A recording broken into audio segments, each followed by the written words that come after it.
Nosotros continuamos en la programación del mediodía y por supuesto, como usted sabe, cada viernes nos acompaña ya el doctor Sergio Antonio García Flores, terapia de urgencia. Doctor, buenas tardes. Gracias, es un placer saludarlos, amigos, amigas.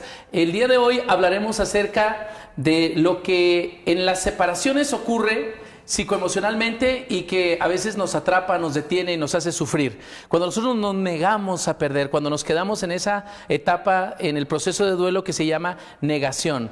Ordinariamente las personas pueden negar, enojarse y luego negociar entre que aceptan o no la pérdida, después entrar en un proceso de tristeza y al final aceptarlo. Hoy hablaremos específicamente cuando una persona se niega a abandonar una relación o cuando una persona se niega a aceptar el hecho de que lo corrieron de su trabajo. Bueno, hablaremos de todo este fenómeno de negación dentro del proceso de duelo. Y para eso, pues hemos invitado a uno de los expertos a nivel nacional en toda la teoría relacionada al duelo, que es mi querido maestro Javier Enciso. Me da mucho gusto verte y saludarte.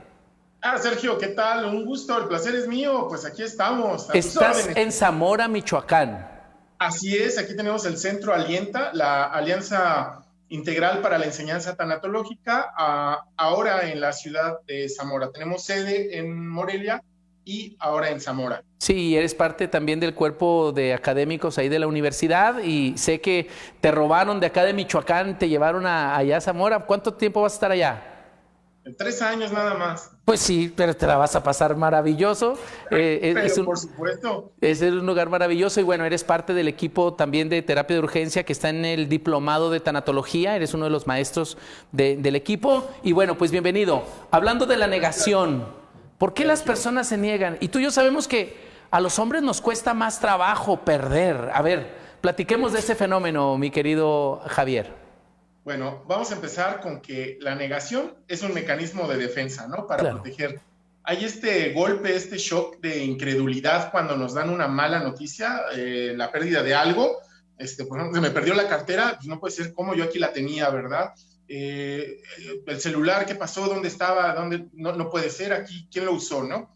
Entonces, es como la primera reacción y es de una manera muy instintiva, porque finalmente lo que está sucediendo es como prepararte en esta cuestión de incredulidad para hacer los blindajes necesarios como para poder, pues como un fenómeno adaptativo, pues darle solución, darle salida a esto, ¿no? Entonces, claro, no encuentras tu cartera y empiezas a buscar en todos lados por dónde está, y cuando ya revisaste hasta el último rincón de la cocina o de la oficina o del coche y demás, y te das cuenta que no, y entonces ya empiezas como a entender esto de bueno, pues como de aceptar, pero primero negocias, ¿no? Haces el de, caray, es que si te aparece, la necesito. Hay un discurso, unos argumentos que te dice como una manera de mecanismo de defensa, que lo que hacen justamente es comenzar a prepararte o ayudarte para que puedas procesar el golpe de la noticia. Pero hay una razón importante, Sergio. La gente, el común de la gente, la mayoría de la población, no nos preparamos para perder, nos preparamos siempre para ganar, para tener, para ser exitosos, para salir adelante, para estar en la mejor escuela, la mejor educación, la mejor formación. Siempre es ganar, ganar, tener. Y hay este deseo, esta fuerza importante de impulso que nos ayuda a querer tener, ¿no? Se privilegia más el tener que el ser. Y sí, el tener es muy importante, pero ¿qué pasa cuando la vida no nos cumple todo lo que esperábamos y cuando nos llega una pérdida de manera sorpresiva, ¿no? Que es generalmente como a las pérdidas les gusta aparecer, ¿no? Esa es su mejor manera de presentarse. Entonces llegan o aparecen de una manera sorpresiva y ¿qué haces? Rechazarlo, negarlo, ¿no? No puede ser. ¿Cómo que se murió si ayer estuvimos platicando juntos? ¿Cómo que se murió si nos íbamos a casar el próximo mes? ¿Cómo que se murió si me debía? ¿No? ¿Quién me va a dar a poner mi dinero? ¿Cómo se murió? ¿Cómo? Entonces, este estado de incredulidad, de no aceptación, pues es lo contrario, no es negar, es lo contrario a aceptar, ¿no? Entonces, negar es el primer impacto que recibes tras una pérdida. Y como te decía, no nos preparamos para perder. Nosotros nos preparamos para todo lo que sea conseguir, lograr, obtener, mejorar, lo que tú quieras, pero para perder nada. Y yo conté ahora justamente en el diplomado que estamos compartiendo contigo, en el diplomado de tanatología humanista, comentaba de que tú te puedes preparar con 1 año o 2 años de anticipación para tu boda, y te preparas para la luna de miel, el banquete, etcétera.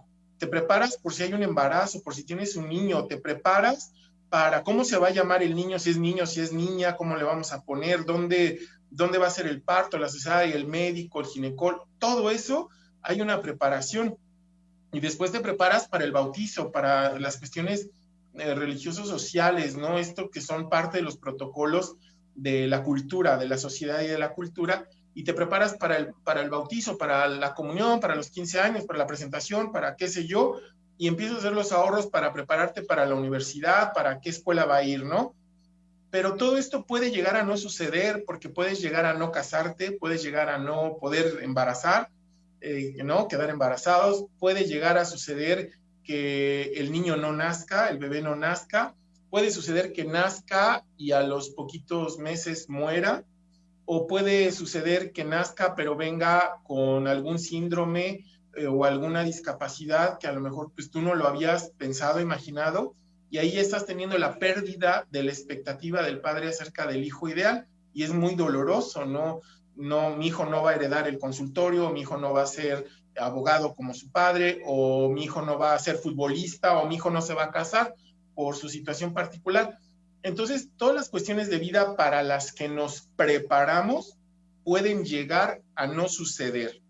Pero la única que sí va a suceder puntualmente es la pérdida, y la gran pérdida de todas, la pérdida mayor, que es la pérdida de la vida, el llegar a morirte. Pero para eso no queremos prepararnos, para eso no queremos hablar. Es como un tema de mala educación, como de mal gusto, ¿verdad? No querer tocar el tema porque es doloroso, porque mueve sentimientos, porque no es agradable, o porque no va a ser como que la traigas, o es de mala suerte, o de mala, o la estás invocando y no vaya a ser que se nos aparezca, ¿no? O suceda aquí. Y entonces hay mucho temor a perder, por supuesto a morir, pero los aprendizajes y los ensayos pues son a partir de las pequeñas pérdidas. Entonces le llamamos pequeñas pérdidas a las pérdidas que van pasando, sucediéndose en la ruta evolutiva de todo ser humano. Desde que naces, el simple hecho del corte del cordón umbilical, ahí hay una pérdida porque es la separación con la madre, ¿no? Con donde tú estás. Y a partir de ahí tú ya vas a depender, todo tu sobrevivencia dependerá del externo, dependerá de afuera, tu alimentación, el frío, todo dependerá de afuera. Claro, por eso conviene, mi querido Javier, que hoy a nuestros pequeños vayamos también educándolos en esta posibilidad que existe de perder, porque culturalmente ya traemos el tema ese de la motivación y de la ganancia. Platicabas el otro día de cuando nos vimos en un congreso y que nos conocimos. Eso fue interesante. Sí. Bueno, a ver, platícame eso, porque hay 2 o 3 ideas muy importantes en relación al apego, al desapego. Y ahorita me voy con el tema de la pareja, cuando perdemos una relación de pareja. Viene.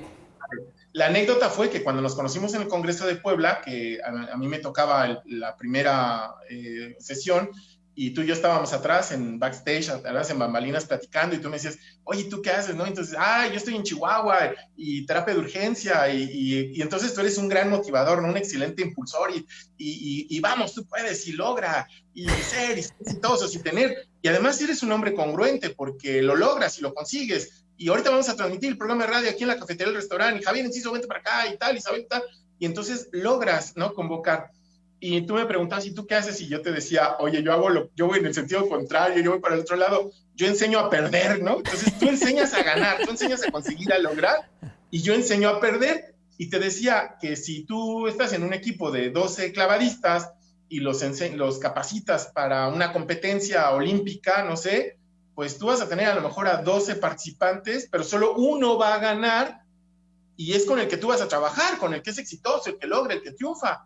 Pero a mí me toca trabajar con los 11 que pierden, porque no hay 12 medallas de oro, no hay 12 ganadores. Entonces, sí, la vida te da, es una ley de compensaciones, y la vida te da siempre pues, nos da y nos quita, ¿no? Es ganar y perder, es un pistón, ¿no? Sube, entonces ganas una cosa, pierdes otra. Cada elección que tú tomas es una renuncia, ¿no? Si yo elijo quedarme soltero, pues estoy renunciando a una familia. Si yo elijo casarme, formar una familia, tener hijos, pues debo estar consciente que estoy eligiendo la soltería, renunciando a la soltería, ¿no? Los problemas justamente a veces de pareja conllevan cuando no eres congruente con tus elecciones, entonces tú decides formar vida de familia, pero siguiendo vivir como vida de soltero, ¿no? Claro. Como soltero. Y entonces, pues qué angustia para la otra persona, ¿no? Que tú no has querido asumir la renuncia, tú te comprometiste a un trabajo y tienes que cumplir ese trabajo con un horario, con un jefe, con un tal, y hay límites, hay horarios, hay compromisos, hay metas, hay objetivos, y entonces, claro, cuando tú eres el que no los cumples, tú eres el que fallas, y entonces viene una pérdida, y lo que te van a decir es, pues lo lamentamos, joven, pero está usted despedido, ¿no? O, pues, te quiero decir que quiero el divorcio. Claro. Entonces va a venir la pérdida, sí o sí, va a llegar tarde o temprano, y también tiene mucho que ver con el fruto de tus elecciones, de tus decisiones, de lo que tú haces. Y como no nos preparamos para ello, porque no somos realmente conscientes, no estamos conscientes de asumir tanto la pérdida como la ganancia, y muchas veces vemos la ganancia, el obtener, el tener, como una condición deseable para todo ser humano, que es bueno, sí, pero entonces el perder, que es inevitable, lo vemos como algo indeseable y que rechazamos. ¿Por qué? Porque produce dolor, porque produce sufrimiento, porque produce angustia, y es algo de lo que no quiero hablar porque, ¿sabes? Me mueven los sentimientos, me molesta, me trae malos recuerdos, es feo, y no, mejor no quiero saber nada de esto. O los mitos esos de que lo invocas, ¿no? Los mitos que hay, claro, que ni lo pienses, porque entonces se va a cristalizar, no se va a hacer lo que estás pensando. No se vaya a manifestar, lo atraigas y todo es como de mala suerte, y entonces resulta que lo que va a suceder con esto es que pues lo dejas y lo dejas de lado, al cabo a mí no me va a pasar, pues sí, yo sé que me voy a morir, pero no ahora, y yo voy a vivir 90 años, y ahorita todavía me falta un montón, pero resulta que mañana te infartas, o mañana te caes de la escalera de tu casa, o te resbalas en el baño y te desnucas, etcétera, ¿no? O sea, pueden pasar 1000 cosas que a lo mejor tú no tenías planeado, por supuesto, porque nadie piensa morir, y digo, pensamos que va a suceder porque la muerte es parte natural de la vida, y justamente en el diplomado que estamos tomando ahora, les compartía a las alumnas, ¿no? De que vemos el nacimiento como algo natural y te preparas para ese nacimiento. Ay, qué bonito, estás embarazada, ay, qué padre, cuántas semanas tienes, y es maravilloso, ¿no? Y te preparas, y oye, vamos a organizarte el baby shower, y aquí ya tengo los pampers te traje pampers para el niño, porque no, y la leche, ¿no? Todo lo que vas a necesitar, y nos preparamos por todo lo que va a pasar. Pero puede no nacer la criatura, y entonces es dolorosísimo, porque para eso no me preparé para la vida, me preparé para que naciera, me preparé para muchas cosas, pero entonces si no naces, es dolorosísimo, es un shock tremendo, y yo para ello no me quiero preparar. Y luego cuando perdemos nos enojamos con quien esté cerca, ¿no? Ya no veo quién me la hizo, sino quién me la va a pagar. Hasta con Dios volteamos hacia arriba también. Ni te me acerques, ni me mires, ni me preguntes, no quiero hablar, estoy enojado contigo, con Dios, con la vida, con la existencia. ¿Por qué me lo quitaste? Con el presidente, con lo que sea. Exacto. Entonces, nos conviene, le hace bien también a nuestros pequeños en las escuelas, hoy que ya están regresando a clases, que aprendan a que no siempre se gana, sino que también se pierde, cómo procesar, porque al final de cuentas es una oportunidad de aprendizaje también. Así es, aprender a perder. ¿Te acuerdas que hablaba contigo, te comenté acerca de un taller que fue un fracaso muy exitoso, ¿no? Que tuvimos un fracaso con todo éxito. Fracasamos con todo éxito. Claro. Porque era enseñar a tus hijos a perder, un taller para enseñar a los hijos a perder. Nadie, ningún padre realmente interesado en decir, oye, yo sí quisiera que mi hijo aprendiera a perder, porque la verdad es que cuando no sabe, cuando pierde hasta en un juego, pues hace un berrinche, una pataleta, se frustra, es poco tolerante y la pasamos mal porque no sabes cómo consolar al niño porque el niño no acepta la pérdida, ¿no? ¿Cómo tercer lugar? ¿Cómo perdí? ¿Cómo me quitaron? Y entonces ves la pérdida como algo a lo que se le odia, se le teme, es desagradable y te resistes. Y muchos Entonces, padres incluso provocan también este malestar de no te esforzaste lo suficiente, hubieras corrido más pronto, no le pegaste bien a la pelota, eres un inservible. Y propagamos también este malestar y tenemos niños estresados y niños violentados, niños acostumbrados a ganar, pero no acostumbrados a aceptar y aprender de la derrota. Exacto, y qué dolor, ¿no? También para el niño estar en este estado de una constante competencia, de competitividad. Y viendo que lo observan y queriendo ganar siempre. Como esta también sensación de fracaso completo y que además el éxito, ya sabemos que el éxito y el fracaso no son la medida opuesta, ¿no? Que no son antónimos, que el éxito ciertamente se logra la consecución, pero el fracaso no es lo opuesto al éxito. Lo opuesto al éxito ya sabemos que es el conformismo, la mediocridad, es cuando ya cuelgas la toalla, cruzas los brazos y desistes. Pero mientras tú estás haciendo intentos por aprender, por desarrollar, por tal, y puedes fallar, pero aún cuando tú falles y las cosas no te salgan bien como tú esperabas, ganas algo. Estás teniendo una valiosa oportunidad de aprendizaje que la puedes capitalizar. ¿Cuántas cosas nos hubiéramos perdido en la vida si los inventores, los desarrolladores hubieran claudicado a la primer pérdida? Por ejemplo, pues me falló este proyecto que yo le iba a llamar foco incandescente y pues no, ya llevo 5 intentos, mejor ya no lo hago, ¿no? Y nos hubiéramos perdido, digo, a lo mejor hubiera venido otro más perseverante, quizá más constante y aprendiendo de a ver qué fue lo que le falló al otro para salir adelante, ¿no? Como ha pasado en muchas situaciones. Y así muchos de los inventos que tenemos, como por ejemplo la máquina de coser, no sé, tantas cosas que aprendimos a partir de la experiencia, ¿no? De aprender, y fracasamos y a veces perdemos o invertimos dinero o tiempo o energía o recursos y no salen como esperábamos y entonces le llamamos tragedia o desgracia a aquello que no se ajusta a las cosas que yo esperaba, ¿no? No se ajusta a mis deseos. Y entonces, cásate conmigo. No quiero. No, pero ¿cómo? Y entonces, como no se ajustó a lo que yo quería, yo sufro. Sí, y me frustro. Y por eso el famoso buen escritor y poeta Oscar Wilde decía, pobre del ser humano que sufre por dos cosas. Una, por no tener lo que quiere. Y la otra, porque lo tiene y no sabe qué hacer con él. Ya lo tienes, ¿no? Ya lo querías, ¿no? Exacto. ¿Y ahora qué hago, no? Entonces, sufrimos porque no tenemos y luego sufrimos porque lo tenemos y ahora ya no sabemos qué hacer con él y tiene eso consecuencias. Y entonces nos abandonamos de disfrutar el presente, nos abandonamos de disfrutar lo que sí hay, nos abandonamos de disfrutar lo que sí tengo y nos perdemos la valiosa oportunidad de ser feliz en el aquí y en el ahora, ¿no? Porque los que están sufriendo por el futuro se ponen ansiosos y los que están en el pasado están deprimidos y se abandonan de esta posibilidad. Por eso en estas maravillosas filosofías orientales nos decían, yo puedo no tener lo que quiero, pero puedo querer lo que tengo. Sí. Y entonces es maravilloso entender que hay un principio de realidad, que esta es la realidad que estoy viviendo, que recuerdo una anécdota muy sencillita donde una niña, una chiquilla le decía a su papá que era, me parece, no sé, era obrero, y le decía a la niña, ay papá, cómo me gustaría tener un papá que nos pudiera comprar una casa en Cancún. Y el papá volteaba y le decía a la niña, cómo me gustaría tener una hija que supiera que su padre no gana para tener una casa en Cancún, ¿no?